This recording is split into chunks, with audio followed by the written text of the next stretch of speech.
Hello students, good morning and welcome to our online classes from Sacred Heart School, Mohammadabad. Today I am here with the second video from the first chapter of Business Studies class 12th. In the previous video, we studied about the features of management. In this, we will continue this video with the topic objective of management. तो business management में जैसे management का जो role है वो बहुत ही important होता है, तो वैसे ही हर एक मैनेजमेंट का अपना एक ऑब्जेक्टिव होता है. Means the objective means the activity, the target which have to be achieved.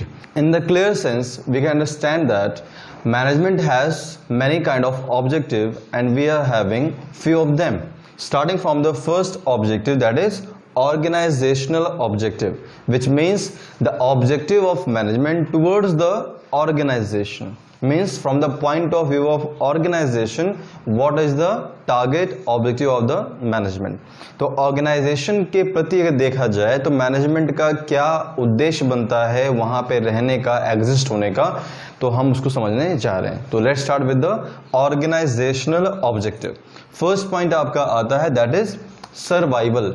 Survival का मतलब होता है to be in the market, means to compete with the opponent.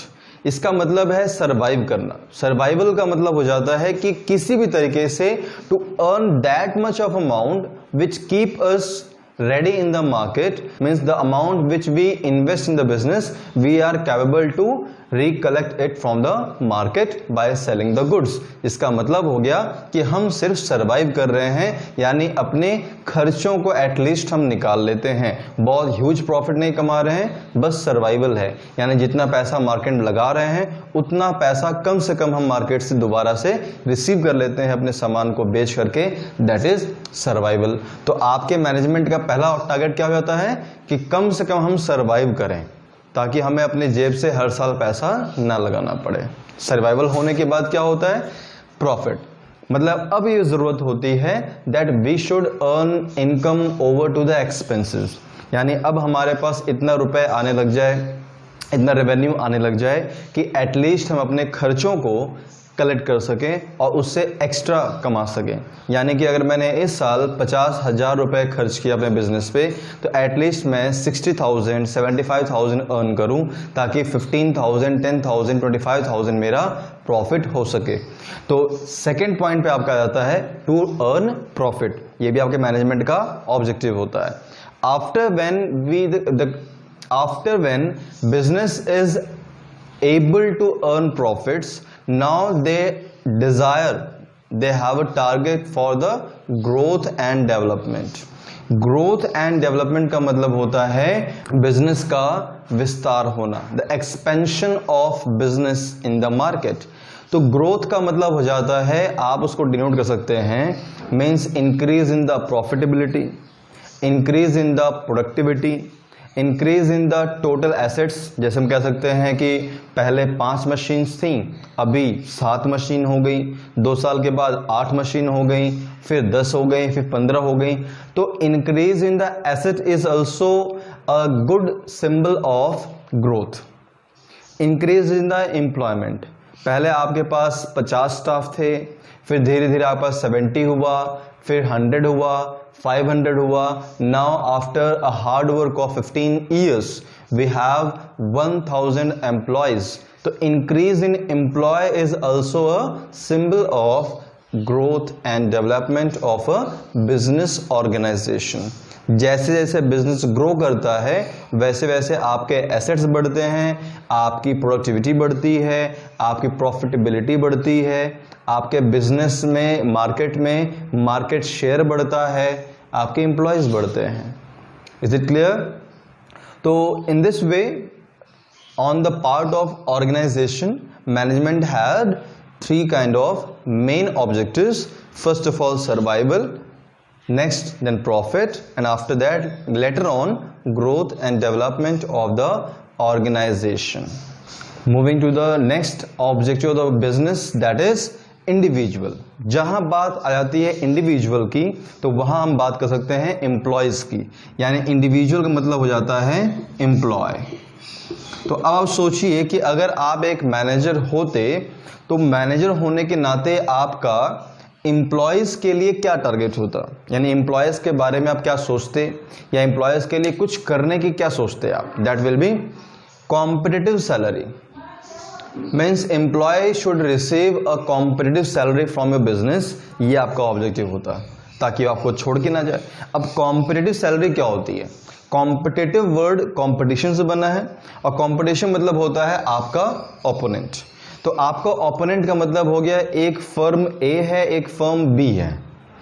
तो अगर फर्म बी के मैनेजर को 20,000 सैलरी मिल रही है, प्रॉफिट उसका ज़्यादा कम हो सकता है, और ठीक उसी के करीब करीब बराबर जो है फर्म ए है और उसके मैनेजर को 10,000 मिलता है, तो क्या फर्म ए के मैनेजर को 10,000 मिल रहा है इन कंपैरिजन टू 20,000, तो क्या ये कॉम्पिटिटिव है?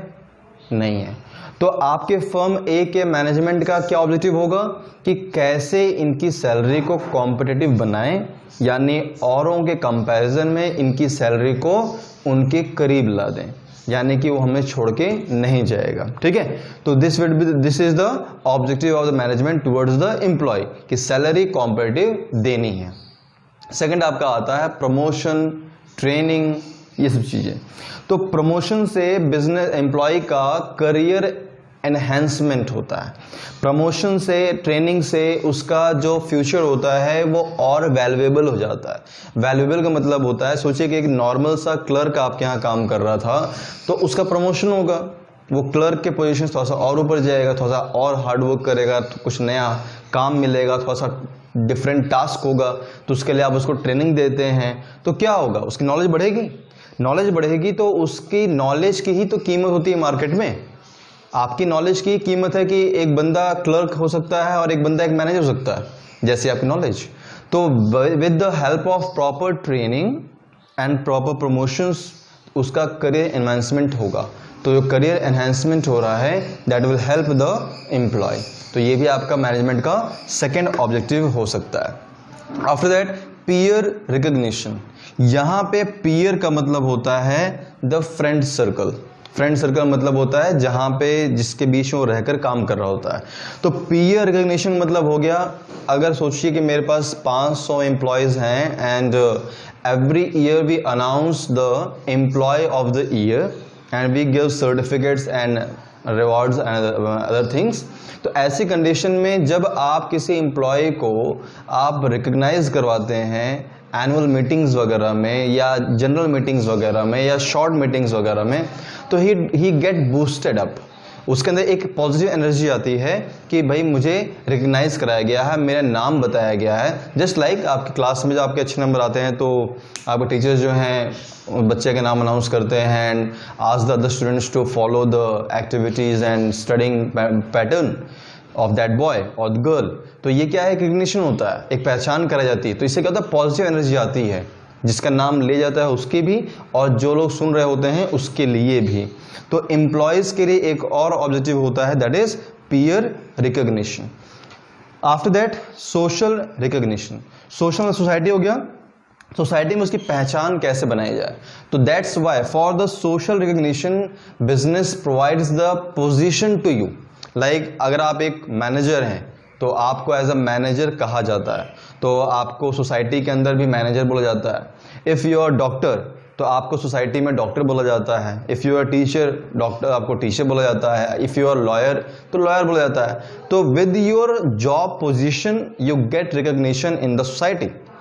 तो बिजनेस ऑर्गेनाइजेशन का ये एक टारगेट होता है, ऑब्जेक्टिव होता है कि हमारे जो एम्प्लॉयज़ हैं उनको समाज में भी कुछ पहचान दी जाए।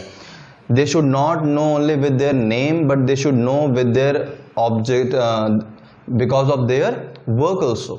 डॉक्टर हैं तो डॉक्टर को, लॉयर है तो लॉयर तरह, वैसे मैनेजर है तो मैनेजर, सीईओ है तो सीईओ, बोर्ड डायरेक्टर्स मेंबर है तो ऐसे ही, आपके असिस्टेंट मैनेजर है तो असिस्टेंट मैनेजर, क्लर्क है तो क्लर्क। तो इससे कुछ पहचान दी जाती है। तो हमारा ऑब्जेक्टिव होता है सोसाइटी में उन बंदों की रिकग्निशन यानी पहचान होना, इससे उनका क्या होगा, बूस्टअप होगा। ठीक है। आफ्टर आपका आता है the most important that the place where the employees work वो क्लीन होना चाहिए, उसको क्या बोलते हैं, बिजनेस इन्वायरमेंट, यानी the place where they work, तो वहां पे वो हेल्दी होना चाहिए। तो हेल्दी का मतलब हो गया fresh air, proper ventilation, proper sanitary facilities, proper lighting facilities. ऐसा ना हो कि कम उजाले में काम कराया जा रहा है तो पूरा आंखों पे जोर पड़ रहा है and their eyes get weakened, तो ऐसा नहीं होना चाहिए। तो प्रॉपर वर्किंग इन्वायरमेंट उनके पास होना चाहिए, हेल्दी इन्वायरमेंट होना चाहिए। हेल्दी इन्वायरमेंट उसको बोलते हैं which is fit for the employee. तो ऐसी कंडीशन क्या कर सकते हैं कि बिजनेस ऑर्गेनाइजेशन का ये ऑब्जेक्टिव होता है that there should a proper healthy environment for working by for the employees. Is it clear? I think you have understood it, the employees or the individual objective of the management. Is it clear? Okay, coming to the last objective, that is social objective. Social objective का मतलब होता है कि आपके management का society की प्रति, society के लिए क्या ऑब्जेक्टिव हो सकता है। तो it is very clean and it is very simple point that if you are running a business organization, you have certain responsibility toward a society, and that responsibility is the objective of the business organization, right? तो अगर हम बात करें कि एक business organization का समाज के प्रति क्या उसकी जिम्मेदारियां होती हैं, तो वही उसके उद्देश्य बन जाएंगे कि भाई पूरा करना उसको। तो पहला आता है रीजनेबल प्राइस, यानी जो हम सामान ऑफर कर रहे हैं, the product which we are offering to the society, it should be at a reasonable price, it should not be highly costly, not affordable by society. ऐसा नहीं होना चाहिए। ये ऐसे समाज में ऐसा सामान होना चाहिए जो सामान आपके सोसाइटी में आसानी से परचेज कर सकें, वहाँ के लोग आसानी से अफोर्ड कर सकें। On that price you have to provide the good.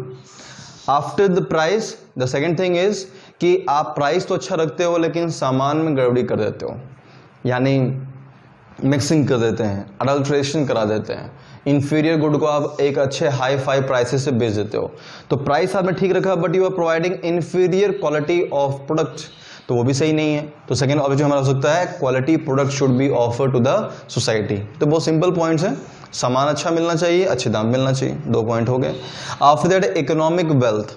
Economic wealth का मतलब हो जाता है हमारे कंट्री का, जो कंट्री है उसमें प्रॉपर डिस्ट्रीब्यूशन ऑफ इनकम होना चाहिए, यानी प्रॉपरली इनकम का फ्लो होना चाहिए, so that there should be a proper distribution of income and it will lead to the unity in the society. हमारे समाज में एकता का प्रतीक बनेगा। ऐसा नहीं कि बड़े लोगों को बड़ी सैलरी दी जा रही है और छोटे लोगों को बहुत कम दी जा रही है, तो ऐसा नहीं होना चाहिए। There should be equal distribution of income which will lead to the economic wealth of the country. It will balance the economic wealth of the country. Clear?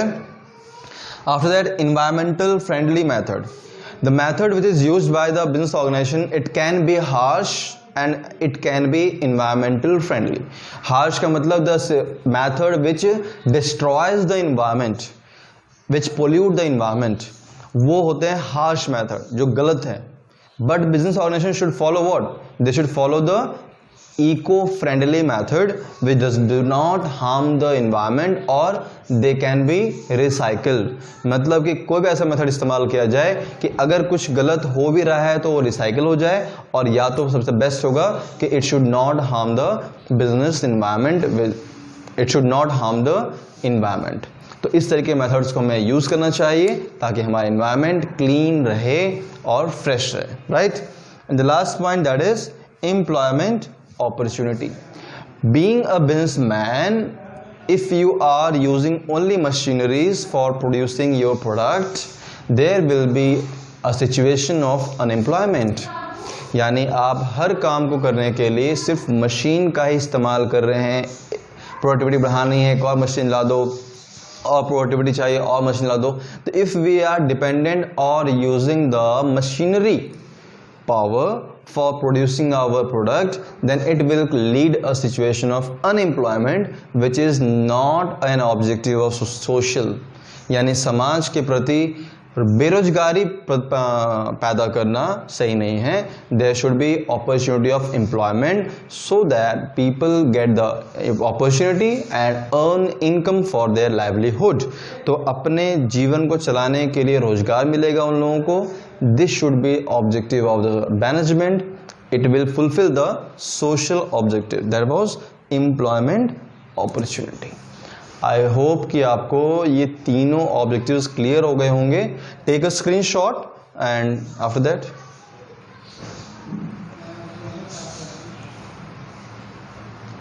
so on the basis of your understanding you can carry out the notes from these topics. ये headings हैं, आपने जो समझा है उसको समझ करके you can carry out the notes and prepare it in the fair copy.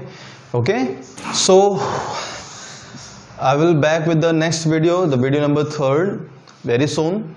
Till that, just prepare your notes and just do your hard work and have a nice day.